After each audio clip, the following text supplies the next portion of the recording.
பொங்கல் பண்டிகையை முன்னிட்டு நாடு முழுவதும் இன்று போகி பண்டிகை மக்கள் கொண்டாடினர். பொங்கல் பண்டிகையை முன்னிட்டு போகி பண்டிகை இன்று கொண்டாடப்பட்டது.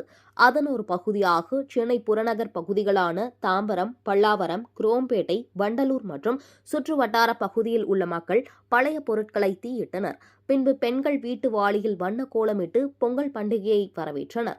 பழைய பொருட்கள் தீயிட்டு கொளுத்தப்பட்டதால் பனிமூட்டத்துடன் சென்னை புறநகர் பகுதிகளில் புகை சூழ்ந்ததால் பொதுமக்கள் மூச்சு திணறல் காரணமாக அவதியடைந்தனர். இதேபோல் சென்னை, மயிலாப்பூர், திருவல்லிக்கேணி உள்ளிட்ட பகுதிகளில் பொதுமக்கள் வீட்டின் முன்பு தீ மூட்டி அதில் தமிழக அரசு சார்பில் அறிவுறுத்தப்பட்டுள்ளவாறு காற்று மாசுபடாமலும் சுற்றுச்சூழலுக்கு பாதிப்பில்லாதவாறும் பொருட்களை தீயிட்டு போகி பண்டிகையை மக்கள் உற்சாகமாக கொண்டாடினர். சிறுவர்கள் மேளங்கள் அடித்தும் போகி பண்டிகையை உற்சாகமாக கொண்டாடி மகிழ்ந்தனர். பனிப்பொழிவுடன் புகைமூட்டமும் சேர்ந்து கொண்டதால் சாலைகளில் வாகனங்களில் சென்றவர்கள் முகப்பு விளக்குகளை எரியவிட்டபடியே சென்றனர். அதேபோல் வேலூர் மாவட்டத்தில் மக்கள் வீட்டில் உள்ள பழைய துணிகள், தேவையற்ற பொருட்களை தெருவில் போட்டு தீயிட்டு கொளுத்தி போகி பண்டிகையை கொண்டாடினர். இதில் கொணவட்டம், சலவன்பேட்டை, முள்ளிப்பாளையம், சத்துவாச்சாரி உள்ளிட்ட பகுதிகளில் புகைமூட்டம் காணப்பட்டது.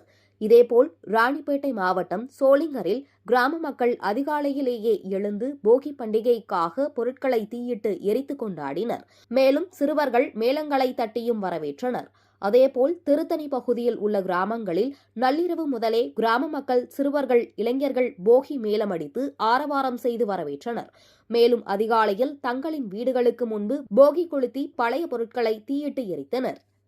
இதேபோல் விழுப்புரம் மாவட்டம் நகர மற்றும் கிராமப்புற பகுதிகளான வடக்கு ரயில்வே காலனி, கீழ்பெரும்பாக்கம், கோலியனூர் உள்ளிட்ட பல்வேறு இடங்களில் அதிகாலையிலேயே தங்கள் வீட்டில் உள்ள பழைய பொருட்கள் மற்றும் தேவையற்ற பொருட்களை தீயிட்டு எரித்தனர். சிறியவர்கள் முதல் பெரியவர்கள் போகி பண்டிகையை பொதுமக்கள் உற்சாகத்துடன் கொண்டாடி மகிழ்ந்தனர். அதேபோல் புதுச்சேரி மாநிலத்திலும் போகி பண்டிகையை மக்கள் கொண்டாடி மகிழ்ந்தனர். அதிகாலை முதலே கடும் குளிரையும் பொருட்படுத்தாமல் தேவையில்லாத பொருட்களை வீட்டு வாசலில் தீயிட்டு கொளுத்தி மக்கள் போகியை கொண்டாடினர். இதேபோல் போகி தினத்தன்று தங்கள் குலதெய்வம் மற்றும் இஷ்ட தெய்வத்திற்கு வழிபாடு நடத்தும் வழக்கத்தையும் மக்கள் கடைபிடிக்கின்றனர்.